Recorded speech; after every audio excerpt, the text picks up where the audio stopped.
Before this video starts, make sure to hit that like button and subscribe, and turn on notifications if you haven't already. If you would like to suggest a video idea and get shouted out in our next video, follow us on Twitter and Instagram at Fact5Wrestling, and tweet us your idea using the hashtag Fact5Idea. We look forward to all your suggestions.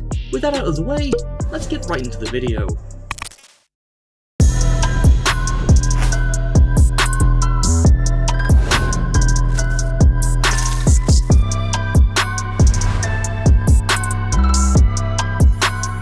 Rob Van Dam was truly one of a kind. His high-flying, unorthodox style instantly made him a fan favourite when he started out in the WWE, despite being a heel, but not everybody was impressed.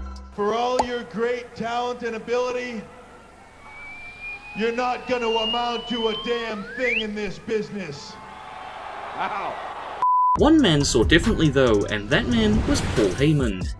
Heyman helped RVD reach new heights by drafting him to ECW, where he was able to cash in his Money in the Bank briefcase and defeat John Cena for the WWE Championship. Heyman was even the one to make the count after two referees got knocked out in the match. Wake up! Wake up! Wake up! Wake up! Wake up! Wake up! This made RVD the first person to hold both the WWE and ECW championships at the same time. Look at this one.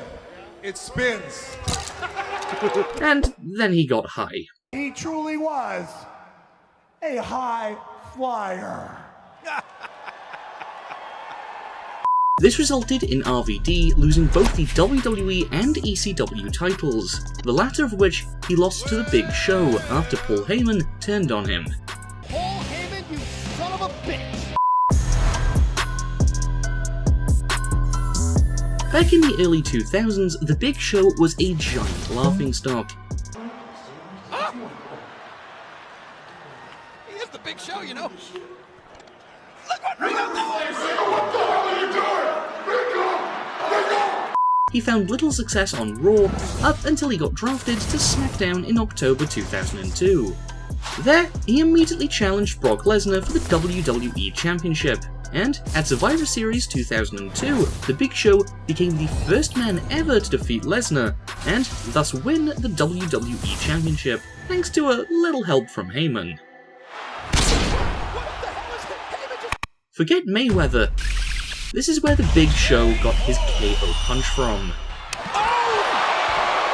The Big Show and Paul Heyman aligned with each other once again in ECW in 2006, when Heyman turned against Rob Van Dam to help the Big Show win the ECW Championship in a similar fashion to how he beat Brock back in 2002, and much to the test of the crowd. We've got near riot conditions here in South Philly. Heyman, in many ways, helped rebirth the Big Show's career as a top-tier superstar.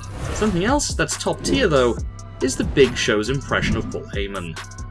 My client, Brock Lesnar! Wow, perfect. I have a lot of things I want to get off my chest.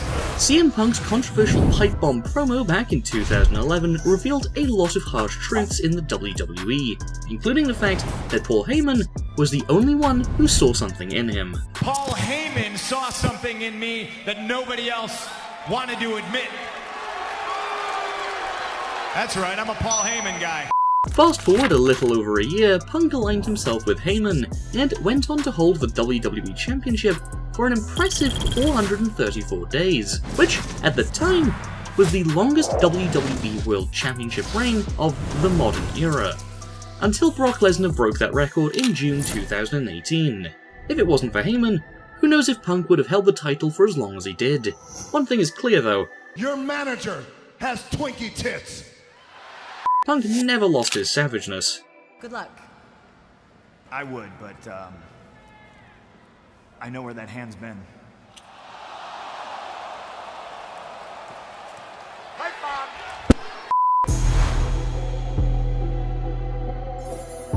He's not a good guy, he's not a bad guy, he's a Paul Heyman guy. After a brief hiatus, Roman Reigns returned at SummerSlam 2020 and did exactly what is written on his t-shirt: wreck everyone and leave. The following SmackDown, Reigns made a shocking revelation that he was in fact a Paul Heyman guy now.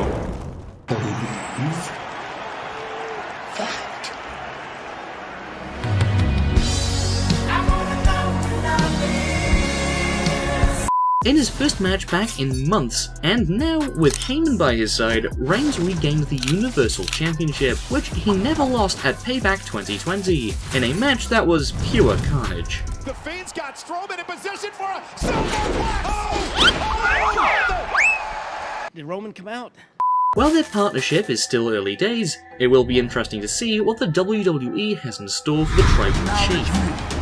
This is the Roman Reigns we all needed, and this pairing was a match made in heaven. Believe that.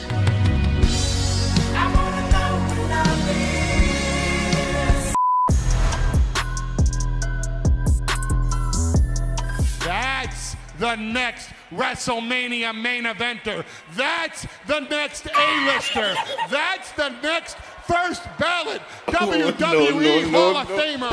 I'm kidding, of course.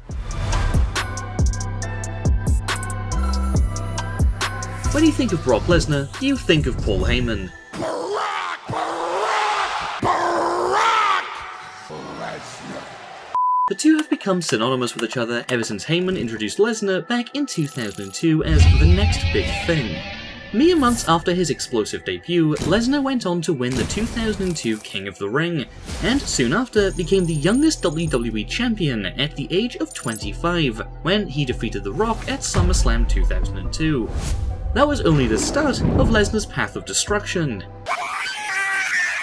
He laid waste to a number of top superstars who stood in his way, including Hulk Hogan, The Rock, John Cena, Triple H, Randy Orton, Goldberg, and the list goes on.